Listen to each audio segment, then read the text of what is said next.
Chip Pop Production, ikatlong lahi. Lahat tayo ay pantay-pantay, na nilikha ng may kapal. Mga lalaking may tinago na imahe sa tabi, gaya ni Martin sa umaga na Maria sa gabi, na hindi maitanggi ang kanyang kasarian. Kahit na ang pagtaboy sa kanya ito ang dahilan. Parang lumiyab na apoy galit sa kanilang tahanan. Di tanggap at tinaboy kahit na dito sa lipunan. Tagumpay may maabot sa iba't ibang talento. Parang humukay ang lungkot na di makuha ang respeto. Ano bang dapat patunayan ng mga kagaya niya? Sapat na ba yung dahilan mo para husgahan sila? Tao din ang gaya niya at dama din ang sakit. Ang buhay ng tulad nila, ba't ang sinapit kay pait? Kahit na ang hangad nila ang ikay mapasaya, galit ka sa kanila kaya tila ba aksaya na lang ng oras at mga ngiti, sapagkat hanggang ngayon pangarap pa rin ang respeto ng lahat. Kami kagaya niyong tao lang, huwag naman dapat kami inyong husgahan. Kami ay mayroon ding kakayanan, abilidad na baka di mo kayang pantayan. Ikatlong lahi sa Pilipinas, may ginang madaming mangumugutya, sabihan mang silang hibang. Kapag lumalabas ng bahay, madalas pagtawanan. Ba't sa problema ay matibay kayang pangatawanan? May isang salita at may dignidad sa buhay, responsable sa pamilya, yun ang lalaking tunay. Mga beki man tawagin, mga graduate at tapos, kulang man sa pag-unawa at respeto ay kapos. Subalit di yung dahilan kaya sila ay edukado, sa mga papuri at award sila ay nominado, talentado. Kaya sila'y tinatanggap ng lipunan na ito. Kung humusga ay masakla, sa simula man ay mahirap, may pag-asang natanaw, dahil kayo ay kinilala sa modernong pananaw. Ikatlong lahis tulong lang at magmatakot maglakbay, dahil sa mata ng Diyos lahat tayo'y pantay-pantay. Kami kagaya niyong tao lang, huwag naman dapat kami inyong husgahan. Kami ay mayroon ding kakayanan, abilidad na baka di mo kayang pantayan. Bakit ba hindi mabago ang pagtingin sa kanila?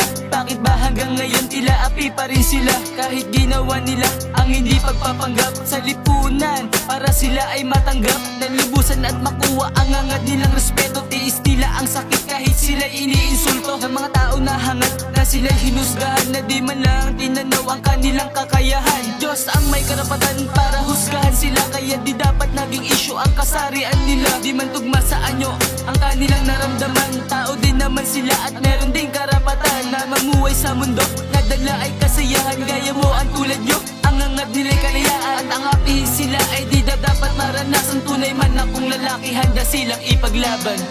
Kami kagaya niyong tao lang, huwag naman dapat kami inyong husgahan. Kami ay mayroon ding kakayanan, abilidad na baka di mo kayang pantayan. Sila ay tao lamang din, wag niyo silang uhusgahan, batay sa sinasabi panlabas nilang kaanyuan. Dahil sila ay tao rin kahit ano pang isuot, nagkataon lang talaga ang puso nila'y malambot. Kaya wag sanang bastusin, migalang ang ikatlong lahi, na kapag rumampa na akala mo ba'y binibini. Ang lahat nahuhumaling pag sila ay naglakad sa harapan ng entablado na nakahugot-hubad. Ngunit yung iba sa atin ay iba ang pananaw, galit sila sa mga beki na sa tubig ay uhaw. Puro daw kabastusan kapag sila'y nagsalita, trabaho lang po nila yun upang tayo'y mapasaya. Kaya pagmamahal sa kanila inyong paigtingin, bago kayo mangusga subukan nyong intindihin. Dahil ang ganda ng tao ay wala sa panlabas, beki man silang ituring ay may takot sa taas. Kami kagaya niyong tao lang, huwag naman dapat kami inyong husgahan. Kami ay mayroon ding kakayanan, abilidad na baka di mo kayang pantayan.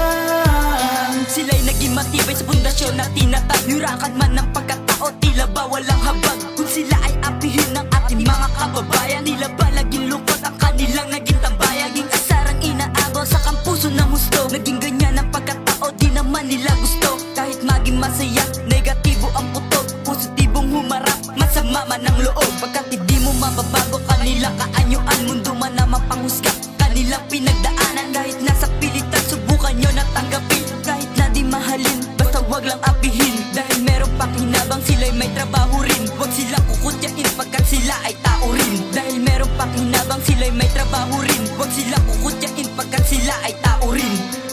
Kami kagaya